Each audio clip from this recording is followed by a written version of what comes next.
संत चरण रज लागता सहज, वासनेची बीज जळून जाये, मग राम नामे उपजे आवडी, सुख घडो घडी वाढू लागे। प्रस्तुत कीर्तन रूपी सेवेसाठी निवडलेला भंग महान भगवत भक्त श्रीमंत संत, वैराग्याची महामूर्ती, वैराग्याचं ज्वलंत प्रतीक असणारे, सदेह वैकुंठाला जाणारे, पाचव्या वेदाचे निर्माते विश्ववंद्य जगद्गुरु तुकोबराया यांचा चार चरणाचा अतिशय उत्कृष्ट असा फार महत्त्वाच्या गोष्टीचं चिंतन करणारा अभंग आज या प्रसंगी सेवेसाठी निवडलेला आहे। प्रबोल आणि गेंद्या बेस कमी करा माहिती। चिंतनाकडे वळण्यापूर्वी अल्पसा परिहार द्यायचा असा। ब्रह्मांड नाही जगत चालक जगाचा नियंता परमपिता परमेश्वर भगवान परमात्माच्या कृपा आशीर्वादानं श्री संत सावतामाळी महाराजांचं मंदिर, त्याचा कलशारोहण सोहळा, त्यानिमित्तानं भव्य स्वरूपातील अखंड हरिनाम सप्ताह आणि भागवत कथा ज्ञानयज्ञ सोहळा मौजे पुसेगाव, तालुका सेनगाव, जिल्हा हिंगोली या पुसेगाव नगरीमध्ये भव्य स्वरूपातील महायज्ञ साधू संतांच्या आशीर्वादानं, भगवान परमात्माच्या कृपा आशीर्वादानं संपन्न होतो आहे। महाराष्ट्रातली ख्यातनाम मंडळी एका पत्रिकेमध्ये एकत्र आणण्याचं काम पुसेगावकरांनी केलं। एवढं गोड नियोजन आणि एवढी सुंदर पत्रिका, एकाच पत्रिकेमध्ये एवढी मातब्बर मंडळी तुम्ही एका पत्रिकेत एकत्र आणली, म्हणून तुम्ही तुमच्यासाठी टाळी वाजवा एकदा। अतिशय गोड नियोजन आहे, अगदी कुठेच काहीच कुठल्या गोष्टीची कमी नाही। आणि या सगळ्या महात्मा मंडळीच्या मध्ये आम्हाला तिसऱ्या दिवसाचं कीर्तन करण्याचा सुयोग प्राप्त झाला। आजच्या कीर्तनाचं सौजन्य ज्यांच्याकडे आहे असे श्री हरिभाऊ कोंडबाराव भडके हे शिक्षक आहेत आणि आजचे अन्नदाते, अन्नदान देखील फार मोठ्या स्वरूपामध्ये आहे, श्रीमान लक्ष्मण राजाराम धुळे। तर भडके सरांसाठी आणि धुळे दादांसाठी जरा जोरात टाळी झाली पाहिजे। अन्नदान असेल, सौजन्यदान असेल, ते दान देण्यासाठी मन फार मोठं असावं लागतं। मन मोठं असल्याशिवाय दान आपल्या हातानं घडू शकत नाही। शतेषु जायते शूर सहस्रेषु च पंडिता, वक्ता दस सहस्रेषु दाता भवती वानवा। शंभरात एखादा शूर सापडत असतो, हजारात एखादा, सहस्रेषु च पंडिता, पंडित हजारात एक सापडतो, वक्ता दस सहस्रेषु, 10,000 एक वक्ता आहे, पण दाता मिळेल का नाही ही गोष्ट कठीण आहे। महाभारतामध्ये आम्ही एकच कर्ण पाहिला, पण या पुसेगाव नगरीमध्ये प्रत्येक कीर्तनाला सौजन्य आहे, याचा अर्थ इथे अनेक कर्ण एकत्र आलेले आहेत आणि भव्य असा महायज्ञ आपण सगळ्यांच्या सुंदर सहकार्यानं संपन्न होतो आहे। इथे तुम्हा पुसेगावकरांचं तन, मन आणि धन या तिन्ही गोष्टी फार मोलाच्या आहेत। अंतःकरण ओतून, जीव ओतून रात्रंदिवस तुम्ही या ठिकाणी या कार्यक्रमाला शोभा आणण्यासाठी जीवाची पराकाष्ठा चाललेली आहे तुमची, आणि प्रत्येक जण सज्ज आहे, सुसज्ज आहे, कोणीच अगदी अशी मरगळ आल्यासारखं कोण नाहीये तुमच्यामध्ये, सगळे अगदी आपल्या स्वतःच्या ताकदीनं पळण्याचा प्रयत्न करतायत। खूप आनंद वाटतो एवढ्या गोड अशा नियोजनामध्ये आम्हाला कीर्तनाचा सुयोग आला। ही सेवा मी स्वीकारावी याच्यासाठी ग्रामस्थ मंडळीच्या वतीनं मला फोनवरती जे बोलले असे महाराष्ट्राचं गायन क्षेत्रातलं भूषण हरिभक्त पारायण किशोरजी महाराज दिवटे गुरुजींनी मला फोनवरती बोलले होते। आपल्या पैकी कोणाशी माझं बोलणं झालं नाही आणि तुमच्या वतीनं गुरुजींनी मला फोन केला आणि ही सेवा माझ्याकडे सुपूर्द केली। या कीर्तनासाठी महाराष्ट्रातली मातब्बर मंडळी एक एकाहुनी बळी रे, कुणी कमी नाही। अगदी मघाशी त्यांचा चालीला नामोल्लेख करताना हिंगोली भूषण, परभणी भूषण असं बोलले, मी तर म्हणेल केवळ महाराष्ट्र नाही, हे दोन्ही रत्न भारताचं भूषण आहेत, कोणीच कमी नाही, सगळे तयारीचे आहेत। आणि या सगळ्या मंडळीचं सुंदर असं गाणं, आदरणीय, आम्हाला प्रचंड ज्यांच्याबद्दल आदर आहे असे आदरणीय संगीत विशारद बालासाहेबजी महाराज सुरेगावकर गुरुजी, तर गुरुजींसाठी जरा जोरात टाळी झाली पाहिजे। अप्रतिम गाणं आहे, आमच्याकडे तर शब्दच नाही आहेत। मी नेहमीच एक गोष्ट बोलते गुरुजींच्या बद्दल, सुरांच्या गावाला फिरावं कसं हे ज्यांच्याकडनं कळतं त्यांना सुरेगावकर गुरुजी म्हणतात।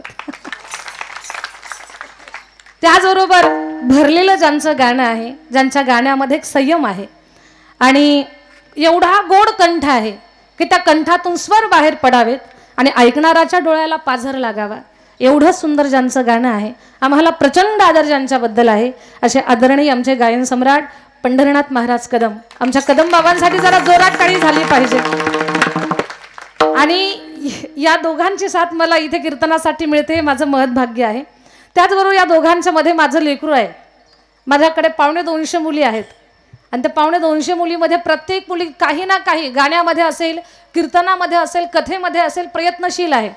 आणि बस माझा एक प्रयत्न असतो, ही जी सगळी मातब्बर मंडळी आहे ना, ही लेकरं किती गात आहेत माझ्यासाठी महत्त्वाचं नाही, पण यांच्या सानिध्यात त्यांना उभं राहायला मिळतंय.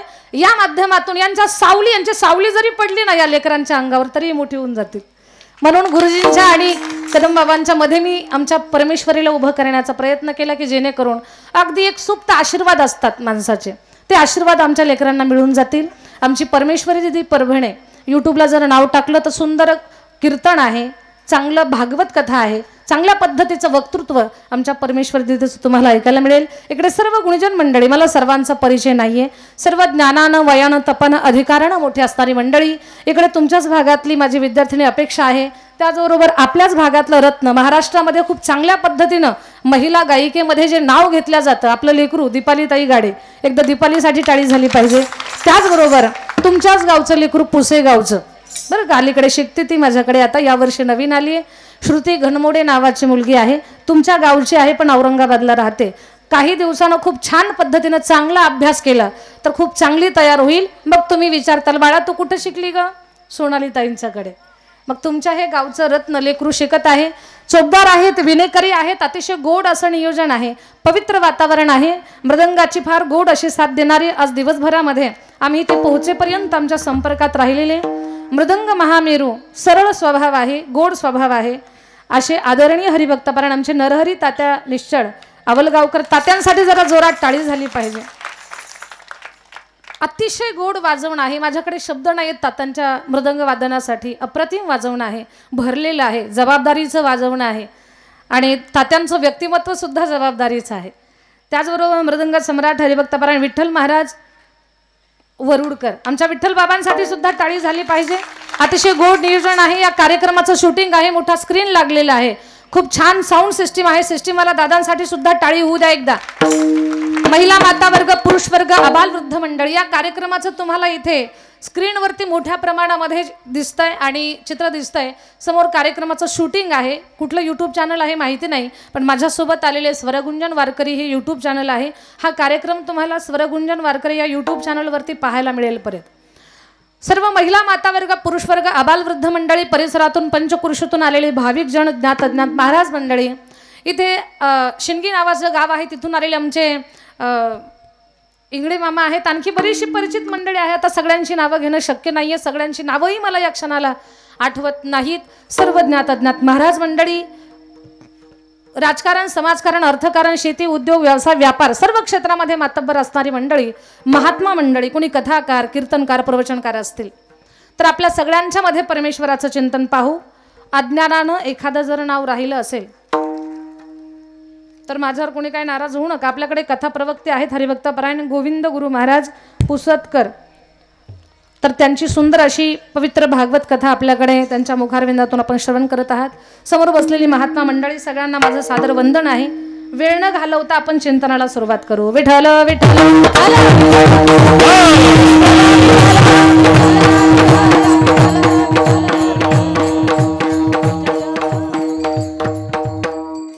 थोडा वेळ राहिलेला आपल्याकडे, थोड्या वेळामध्ये चिंतन करायचे. कान देऊन ऐका, अभंगाचा अर्थ सांगते. संत चरण रज लागता सहज, संतांच्या चरण धुलीनं सहज लागू द्या. त्याचं फळ काय आहे? वासनेचे बीज जळवणी जाय. वासना तिचं बीज जळून जाते. वासना जळाली, काम जळाला की मग राम जागा होतो. मग राम नामे उपजे आवडी, सुख घडो घडी वाढू लागे. अध्यात्मामध्ये जशी जशी आपली प्रगती होईल मग आपली अवस्था कशी होईल? कंठी प्रेम दाटे, नयनी नीर लोटे, हृदयी प्रगटे रामरूप. ईश्वर प्राप्तीसाठी, ईश्वराच्या स्वरूपाचं ज्ञान होण्यासाठी हे खूप गोड आणि सोपं साधन आहे. तुका म्हणे साधन सुलभ गोमटे, तुका म्हणे साधन सुलभ गोमटे, परी उपतिष्ठे पूर्व पुण्ये. पण ते पूर्व पुण्याईनं तुम्हाला मिळेल. अशा अर्थाचा अभंग सेवेसाठी निवडलाय।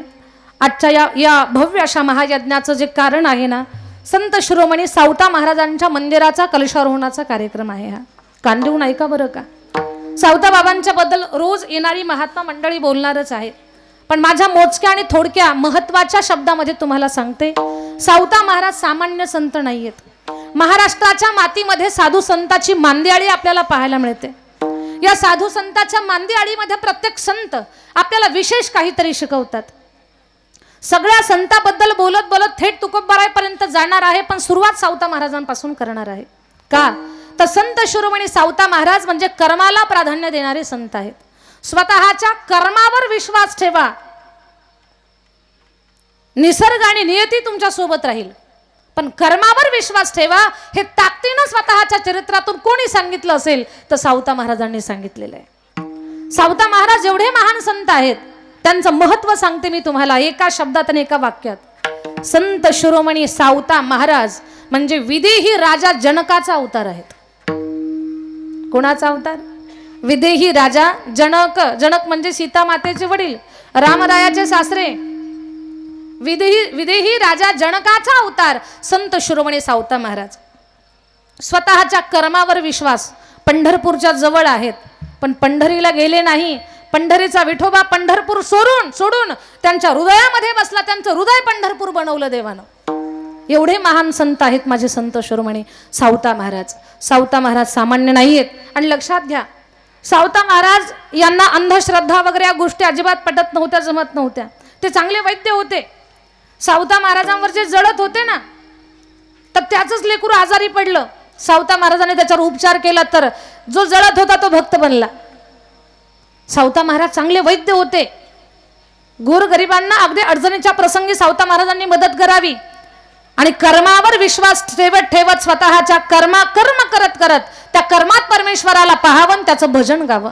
सावता महाराज स्वतःच्या कर्मावर विश्वास ठेवणारे संत, कर्माला प्राधान्य देणारे संत आणि कर्माची शिकवण जगाला देणारे संत। स्वतःच्या कर्मावर विश्वास ठेवा, कर्म करत राहा आणि कर्म सत्यानं करा। लक्षात घ्या, अतिशय पवित्र कुळामध्ये सावता महाराजांचा जन्म झाला। अशा पवित्र कुळात की जिथे भाजीपाल्याशी चिंतन चालू आहे, की जो भाजीपाला खाऊन माणसाचं शरीर पुष्ट बळकट राहतंय, निरोगी राहतंय। सगळ्या प्रकारच्या भाज्या, फळ, पालेभाज्या पोटामध्ये गेला की माणसाचं आरोग्य चांगलं राहतं। शुद्ध शाकाहारी जीवन माळी जात। बोलणं ऐका बरं का माझं। एवढं प्रामाणिकपणे या भाज्या वगैरे पिकवल्या जायच्या, जोपर्यंत ज्याचा जो धंदा आहे, ज्याचा जो उद्योग आहे, ती व्यक्ती ते काम करत होती ना, तोपर्यंत सगळ्या कामात प्रामाणिकपणा होता। बरोबर का?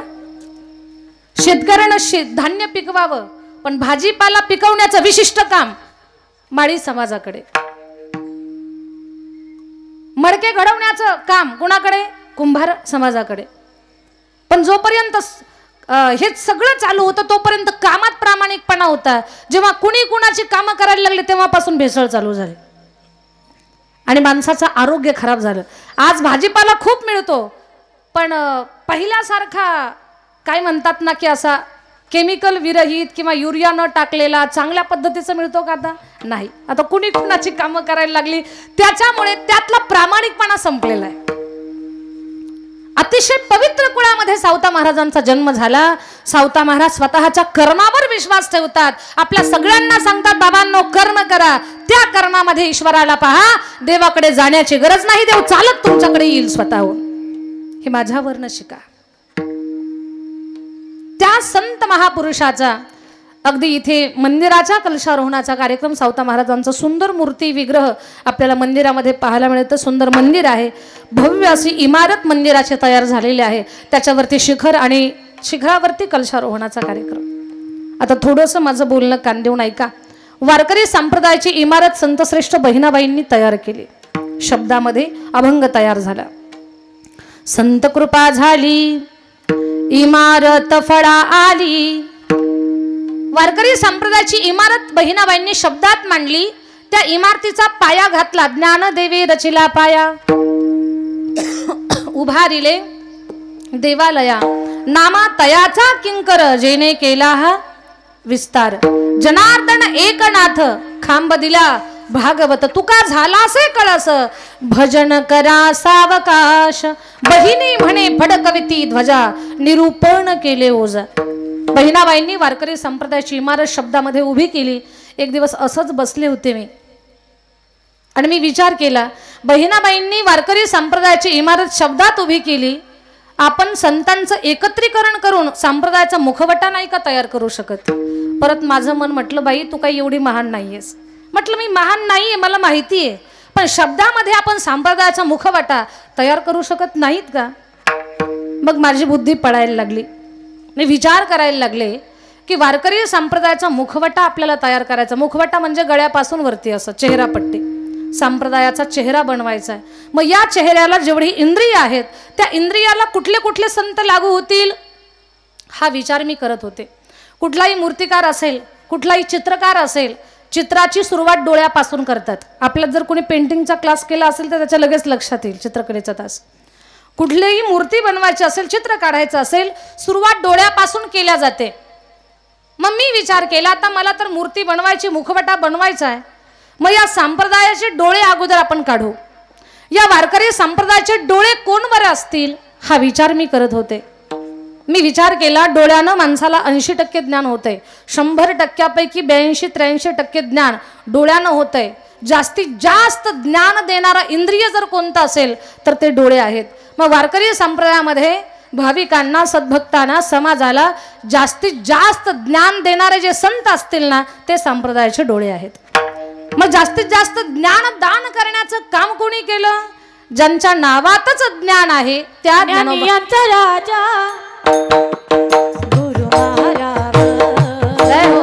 ज्ञानियांचा राजा गुरु महाराज, ज्ञानियांचा राजा गुरु महाराज, ज्ञानियांचा राजा गुरु महाराज। हे का रावण आहे? रावण असेल तर समजा वासना बरोबर आहे तुमच्या, राम असेल तर तुम्ही जिंकलंय तिला। आता ऐका, रावणाचा वध झालाय, रणभूमीवरती समुद्राच्या काठावरती धिप्पाड देहाचा दशानन रावण पडलेला आहे। रामायणामध्ये 2 दश आहेत, एक दशरथ आहे आणि एक दशमुख आहे। दशरथच व्हा, दशमुख होऊ नका। दशमुख म्हणजे जो 10 इंद्रियांचं तोंड बनवून विषयांचं सेवन करतो तो दशमुख आहे, तो रावण आहे। पण जो दशरथ आहे तो 10 इंद्रियांचं रथ बनवून ईश्वराच्या प्राप्तीसाठी प्रयत्न करतो। मग त्या रथात राम बसत असतात। बोल नाही का? दशानन रावण धिप्पाड देहाचा पडलेला समुद्राच्या काठावर, त्याची पतिव्रता पत्नी मंदोदरी आली आणि ती मंदोदरी खूप शोक करते, पतिव्रता होती, खूप रडायला लागली। माझ्या ताईंनो कान देऊन ऐकायचं सगळ्यांनी, फार मुलाचं सांगते मी तुम्हाला। हे जीवन सुंदर बनवण्याचं, माणसाचा देव बनवण्याचं शास्त्र आहे। हे फक्त ऐकायचंय तुम्हाला, आचरणात आणण्याचा प्रयत्न करायचा आहे।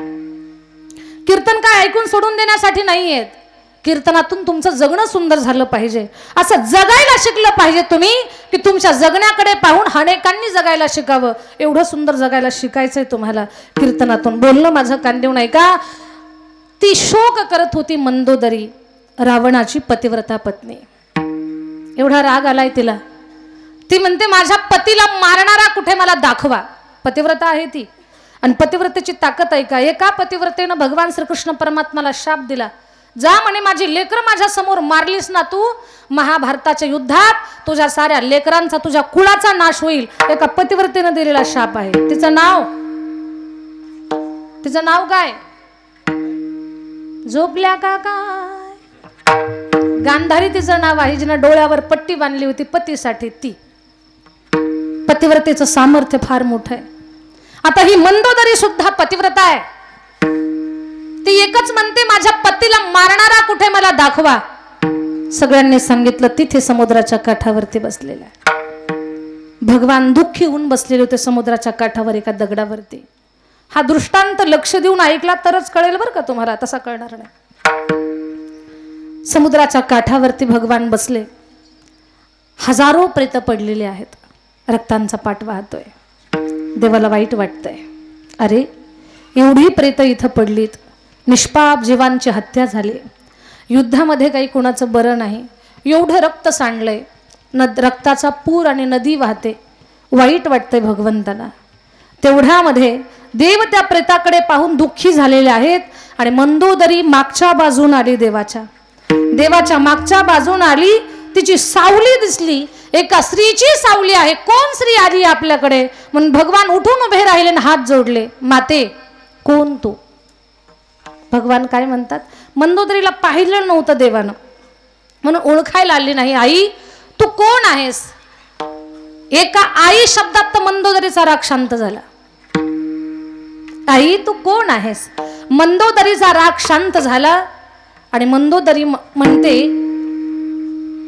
हे तपस्वी, या रणभूमीवरती या लंकेचा राजा जो मरून पडलाय ना, त्याची दुर्भागी पत्नी मी मंदोदरी आहे. भगवंताला वाईट वाटतंय. राम म्हणतात, आई मला माफ कर ग, तुझ्या प्रतापी पतीला मी मारलं. आई मला माफ कर. तुझा पती गुणवान होता, ज्ञानवान होता, धनवान होता. अगं त्याचा एक एक गुण महान होता. अगं तो ब्रह्माचा वंशज होता, तो फार सामर्थ्यवान होता.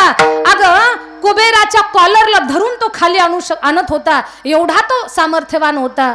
पण आई तो अधर्मानं वागत होता ग, म्हणून मला मारावा लागला. आई तो अधर्मानं वागत होता म्हणून मला मारावा लागला.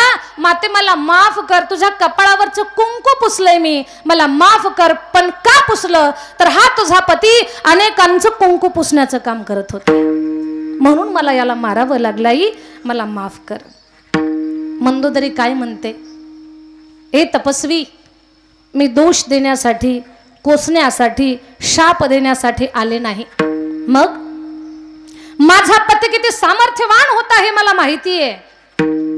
माझ्या पतीच्या सामर्थ्याचा जर विचार केला, 33 कोटी देवता बंदिशाळेत टाकणारा पहिला तो वीर आहे, शूर आहे, धैर्यवान आहे. 9 ग्रहाच्या पायऱ्या बनवणारा हा पहिला आहे या विश्वातला. सोन्याचं नगर उभं करणारा हा पहिला आहे. हा फार प्रतापी आहे, सामर्थ्यवान आहे. याच्या ताकदीचं कौतुक करावं तेवढं कमी आहे. पूर्ण त्रैलोक्यात त्याची सत्ता आहे. कैलास पर्वत हातावर घेऊन थैथै नाचण्याचं याचं सामर्थ्य आहे. हा विद्वान आहे. पण अशा माझ्या विद्वान, ज्ञानवान, गुणवान, शौर्य संपन्न माझ्या पतीला मारणारा जो आहे तो कसा आहे ते मला पाहायचं होतं. माझ्या पतीत काहीच कमी नाही, तरी पण माझ्या पतीला मारलं. माझ्या पतीत काय कमी होती त्याला मारलंय, आणि ज्यानं मारलं त्याच्यात विशेष काय आहे की जे माझ्या पतीत नाही ते मला पाहायचं होतं. शब्द लक्षात येत आहेत ना? काय म्हणते मंदोदरी, माझ्या पतीला मारणारात विशेष काय आहे की जे माझ्या पतीमध्ये नाही ते मला पाहायचंय.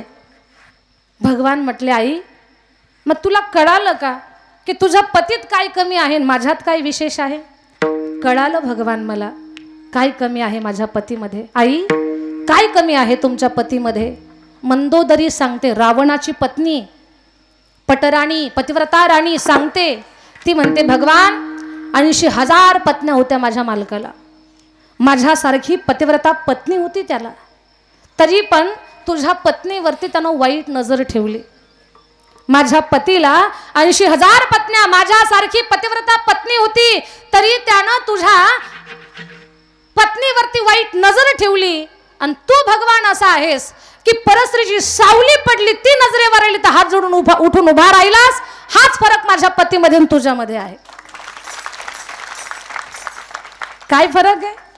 माझी सावली पडली तर तू हात जोडून उठून उभा राहिलास, तू उठून उभा राहिला. माझा पती परस्त्रीवरती वाईट नजर ठेवली. वासना माणसाचं पतन करते माझ्या दादांनो. रावण सामान्य नाहीये, पण त्याची माती झाली. आज कुणी रावणाचं नाव सुद्धा घेत नाही. कुणी ठेवतंय का नाव रावण? आहे का आपल्यामध्ये एखादा रावण? पुसेगाव, एक तरी हात वर येऊ द्या. दीदी, रावण जर असता इथे तर कीर्तनाला कशाला बसला असता? कीर्तनावर दगड घालत बसला असता, काहीतरी कुटाने करत बसला असता. इथे एकही रावण नाही. रावणाचा कुणी जय जयकार सुद्धा करत नाही.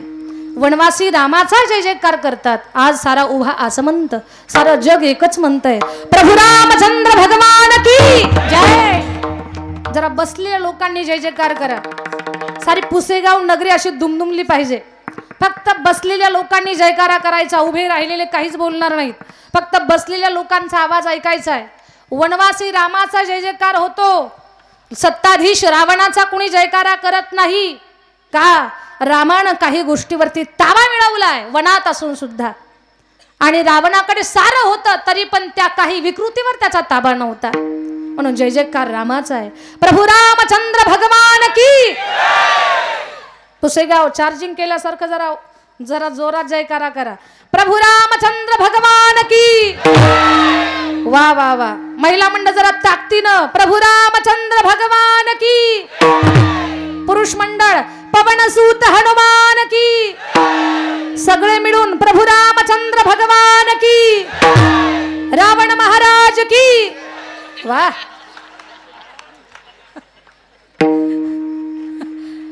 तात्या काय करायचं यांचं आता?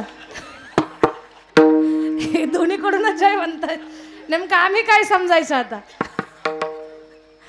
फसवलं मी तुम्हाला. इथं फसलात ते फसलात, दुसरीकडे कुठे फसवू नका. माझ्या बोलण्यातला भाव समजून घ्या. तुम्हाला माणसाचा देव करण्याचं शास्त्र महाराज सांगतात इथे, पण त्याच्यासाठी वासनेवर ताबा मिळवायचा आहे. वासनेवर ताबा मिळवण्यासाठी नेमकं काय करावं लागेल? संत चरण रज, संतांची चरण धूल. बोलणं कान देऊन ऐका. संतांच्या पायाची धूळ, याचा अर्थ संताच्या पायाखालची धूळ का? तसं तर संतांच्या चरण धुलीचा आणखी एका ठिकाणी उल्लेख आलेला आहे, किंवा बऱ्याच ठिकाणी म्हणतात. तुका म्हणे निवेतनू रज कणू लागता. संताच्या पायधुळीबद्दल अजून वर्णन आलेलं आहे.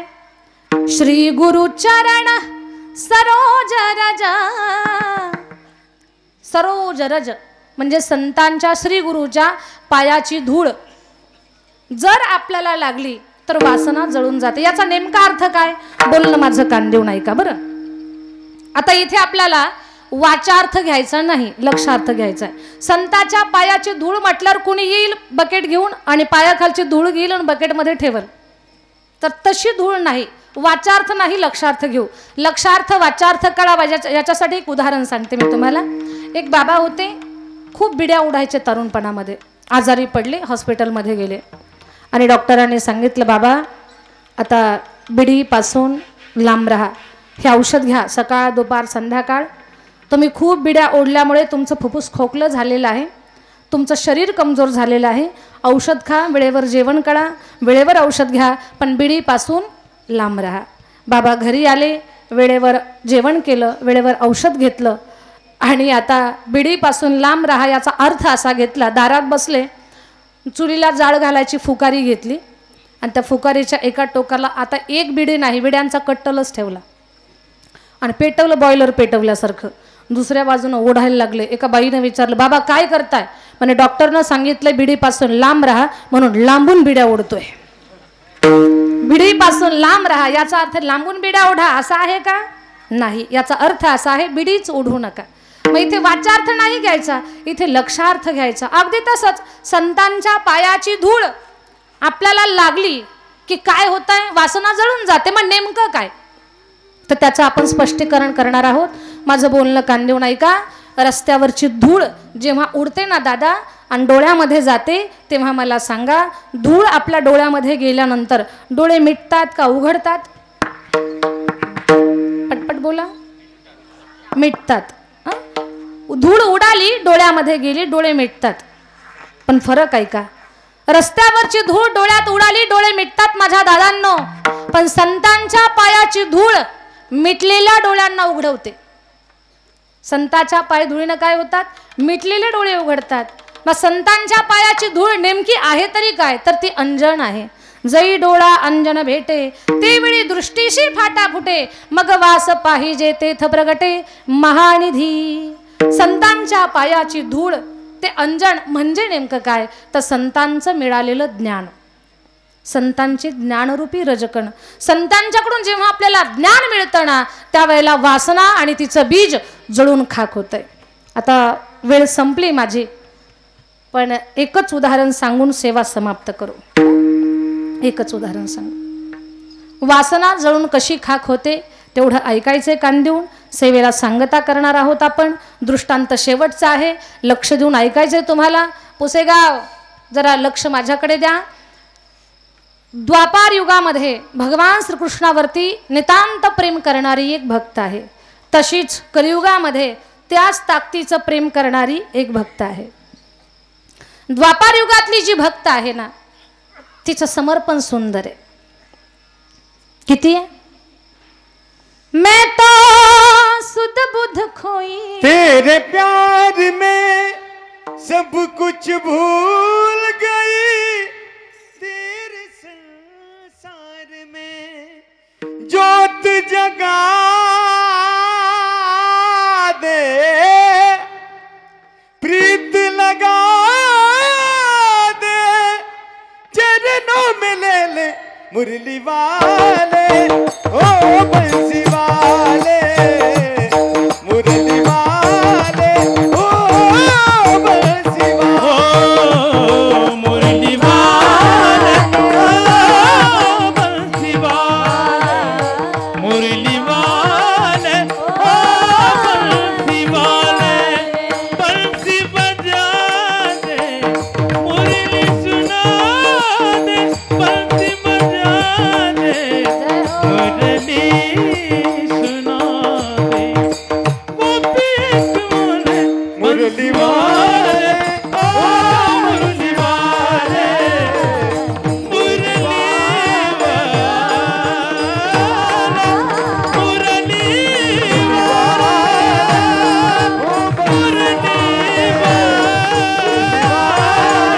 ओ मुरली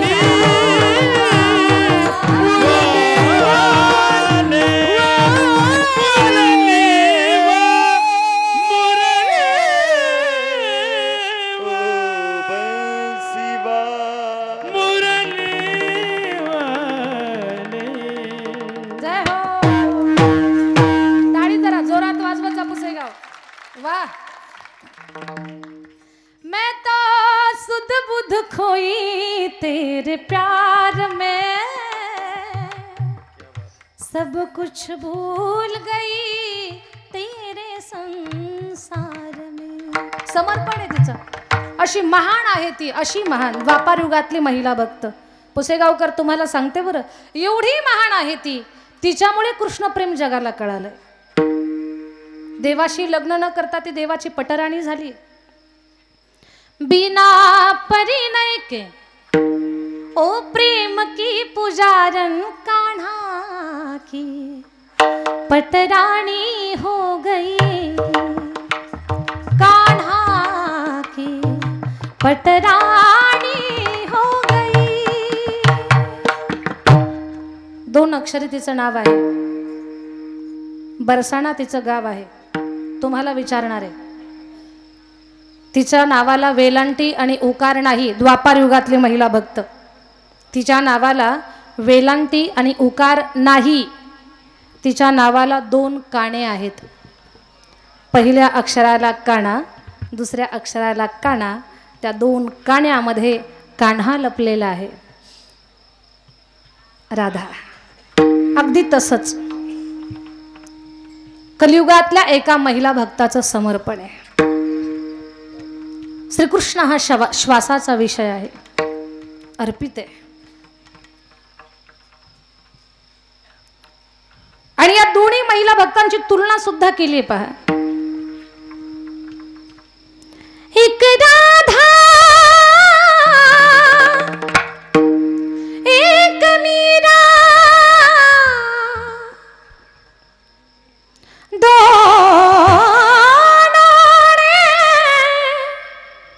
शाम को चाहा,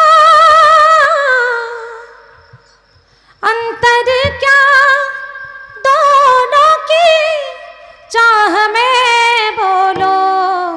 एक प्रेम दीवानी, एक दर्श दीवानी, एक प्रेम दीवानी, एक दर्श दीवानी, एक प्रेम दीवानी.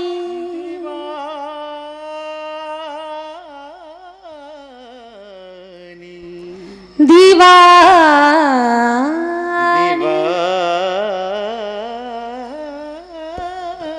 दीवानी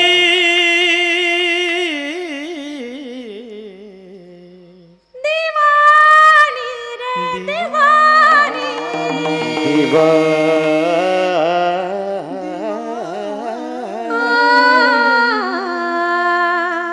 राधा ने मधुबन में ढूंढा, मीरा ने मन में पाया।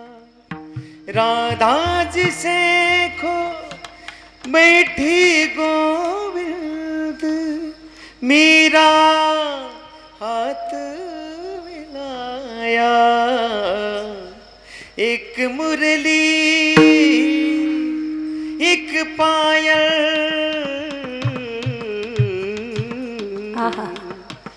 दोनों की एक मुरली एक पायल, अंतर क्या दोनों की चाह में बोलो। एक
लोक म्हणतील आज यांना काही झालं काय, असं नाही ना काही.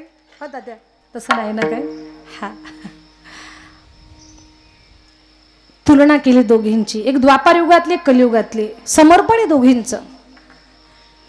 आणि अशा संत मीराबाई रात्रंदिवस कृष्ण भजन. त्यांच्या पदरी काम करण्यासाठी एक दासी होती. त्या दासीचा मुलगा, त्याचं नाव कन्हैया. आणि तो कन्हैया, ऐकायचं बरं तुम्हाला, वासना संत संगतीतून कशी जळून जाते. मीराबाईला पाहिलंय, काम करण्यासाठी आला. आई आजारी पडली एक दिवस, तो कन्हैया काम करण्यासाठी आला. भंग्याचं काम करत होतं ते.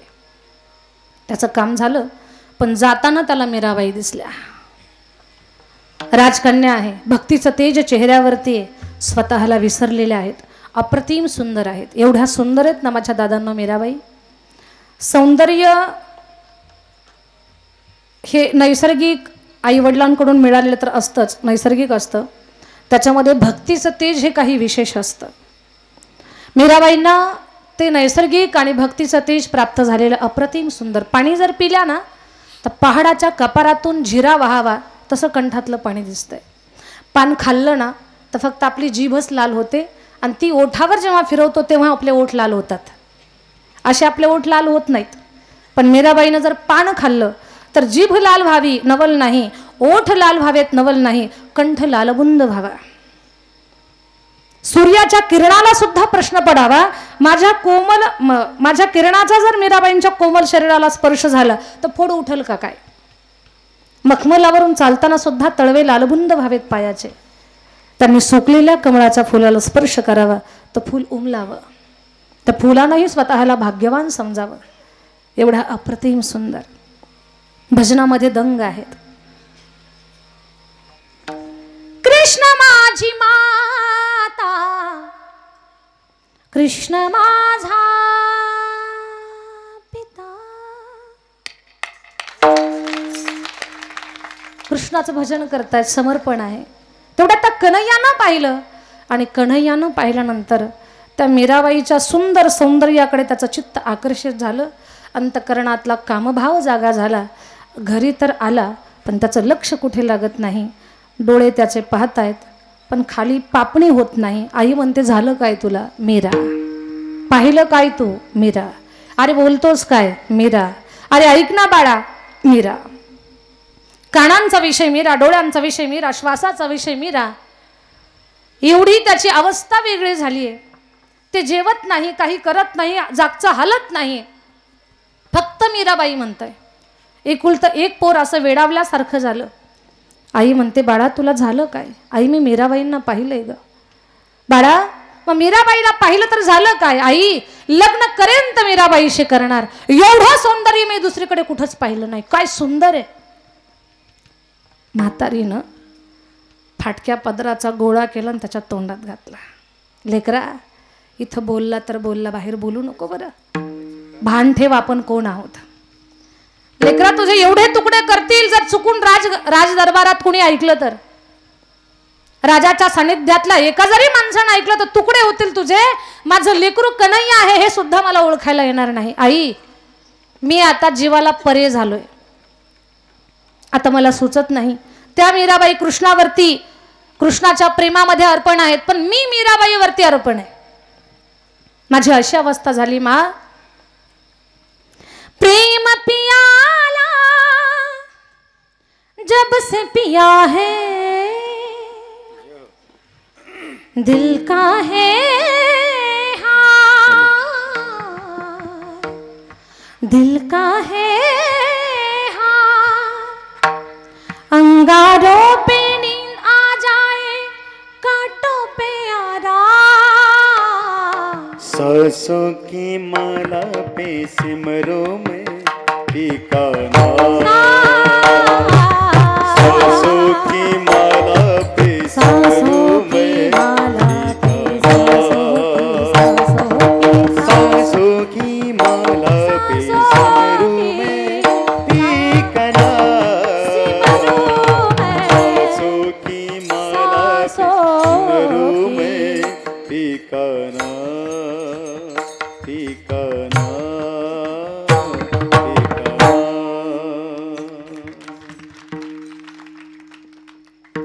स्वर की गति में क्या जानू,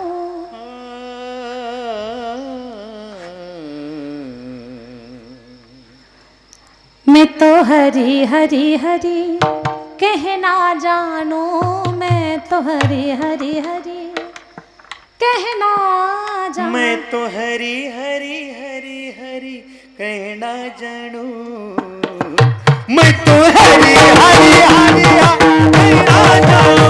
मैं तो हरी हरी हरी हरी कहना जानू. मैं तो हरी हरी हरी हरी हरी कहना जानू. कहना जानू. ला ला ला ला ला ला ला ला ला.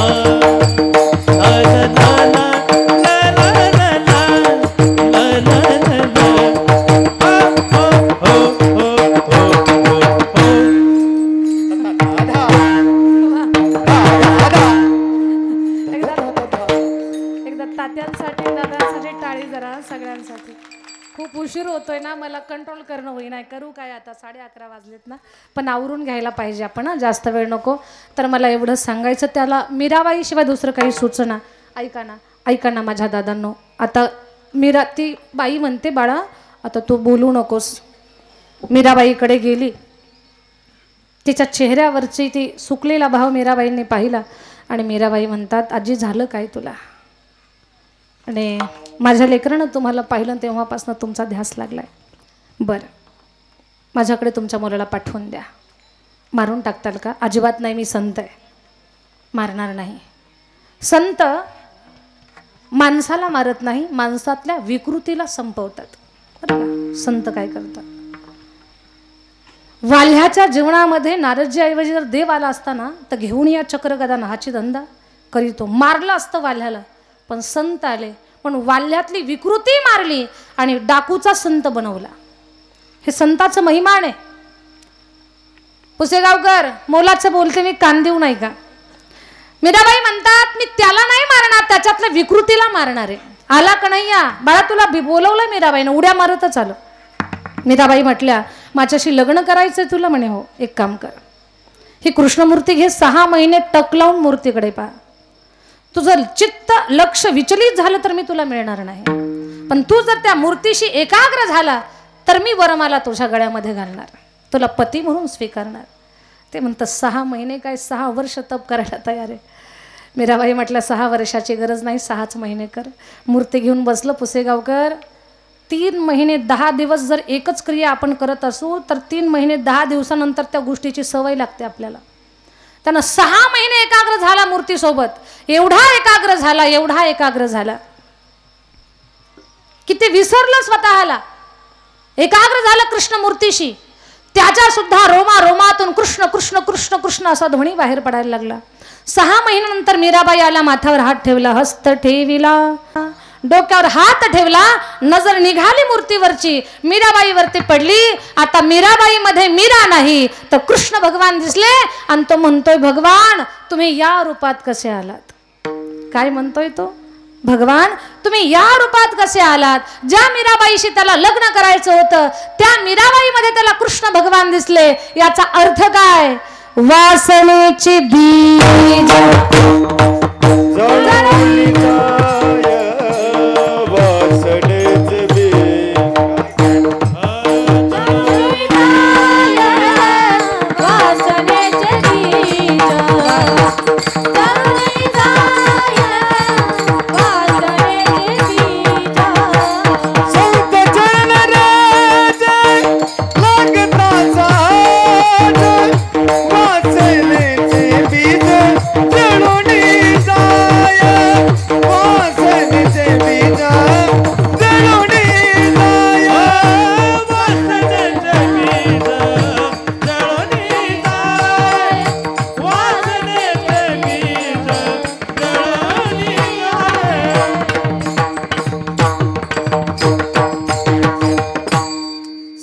चरण रज. याचा अर्थ संतांकडून मिळालेलं ज्ञान लागता सहज सहज जे मिळालं त्याचा परिणाम वासना तिचं बीज जळून जातं. वासना जळाले की मग राम नामे उपजे आवडी, सुख घडो घडी वाढू लागे. अशी अवस्था होईल तुमची. कंठी प्रेम दाटे, नयनी नीर लोटे, हृदयी प्रगटे राम रूप.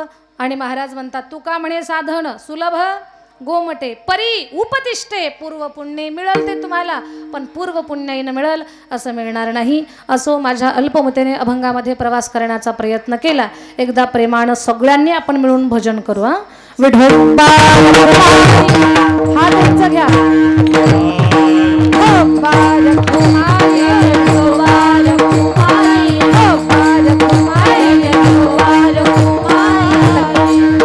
हात एवढे उंच घ्या ना, छान दिसलं पाहिजे जरा कॅमेऱ्यामध्ये. सगळ्यांनी घ्या हात उंच.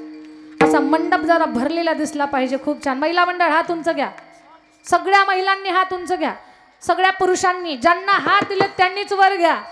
ज्यांना दिले नसतील त्यांच्यासाठी आम्ही मिळून प्रार्थना करू. देवा यावेळेस झाला तर झाला, अन्याय पुढच्या वेळेस करू नको.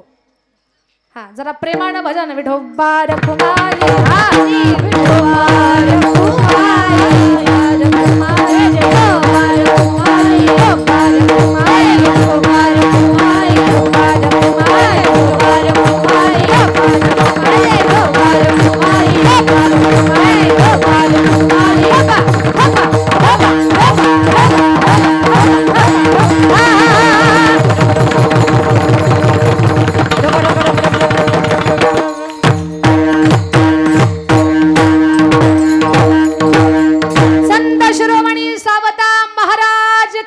जय.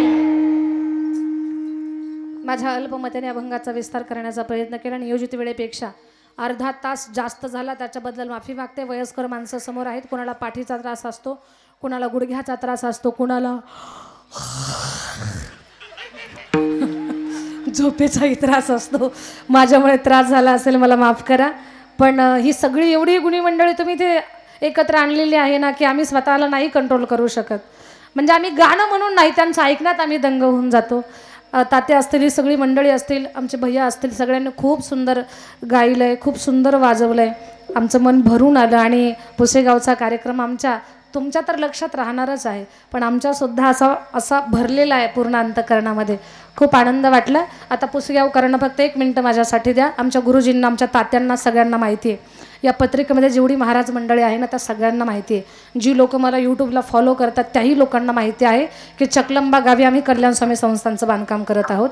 पण ते बांधकाम लोकवर्गणीतून चालू आहे, राजकीय शासकीय फंड किंवा मदत नाही आहे. माझ्याकडे मराठवाड्यातली पहिली मुलींची वारकरी शिक्षण संस्था आहे. 250 मुली माझ्याकडे कीर्तनाचा अभ्यास करतात. खूप छान लेकरं तयार होतात. कितीतरी मुली स्वतंत्र प्रवास करतात, संप्रदायाची सेवा करतात. जर ते कल्याण स्वामी संस्थान जे आहे ते 1100 वर्षापूर्वीचं जुनं देवस्थान आहे. त्याचा जीर्णोद्धार व्हावा याच्यासाठी ज्या गावात जाईल त्या गावातल्या लोकांना विनंती करते, दादांनो स्वतःसाठी खूप जगतो आपण, पण ज्या मठाचं आम्ही बांधकाम करत आहोत ना, त्या मठाला राजकीय मदत नाही, म्हणून तुम्ही आम्हाला मदत करा. मग ज्या गावात जाईल त्या गावातले लोक मला मदत करतात, संस्थेच्या संवर्धनासाठी असेल किंवा मठाच्या विकासासाठी असेल. पण तुम्हाला सगळ्यांना, पुसेगावकरांना माझी विनंती आहे, पैसे असे कुठेही खर्च होतात, पण जे आम्ही चांगलं काम करतोय ते आमच्या चांगल्या कामात आमच्यासोबत राहा. जे आम्हाला भाविक मदत करतील त्यांचं नाव माईकमध्ये जाहीर करण्याचा प्रयत्न करू. आणि छोट्याशा दानानं, छोट्याशा सहकार्यानं कोणाला गरिबी येणार नाही. उलट चांगल्या कामात आम्ही मदत केली याचं समाधान तुम्हाला सगळ्यांना मिळेल. आमच्या साखरे बाबांचं कीर्तन आहे, आम्ही त्यांना आमचे मोठे भाऊ म्हणतो. साखरे महाराजांनी 71,000 रुपये देणगी आमच्या कल्याण स्वामी संस्थानला दिली. बरं का तात्या, ती देणगी दिली, मागेच दिली, काम तर चालू आहे अजून, पण मागेच दिली. अशी महाराष्ट्रातली बरीच महाराज मंडळीसुद्धा आहे. आणि असं काही जिथे मी जाईल ना तिथे लोक आम्हाला मदत करतात. म्हणून पुसेगावकरांना माझी विनंती की या माझ्या पवित्र कामात मला मदत करा. झालेली सेवा माऊलींच्या चरणी अर्पण करते. वाणीला विराम देणार आहे. आमचे आदरणीय कदम बाबा असतील, आमचे सोरेगावकर गुरुजी असतील, आडनाव ढोकड महाराज, आणि आमचे तात्या, आणि सगळी व्यवस्था सिस्टीम यांच्यासाठी एकदा टाळी वाजवा ना सगळेजण. ज्ञानेश्वरा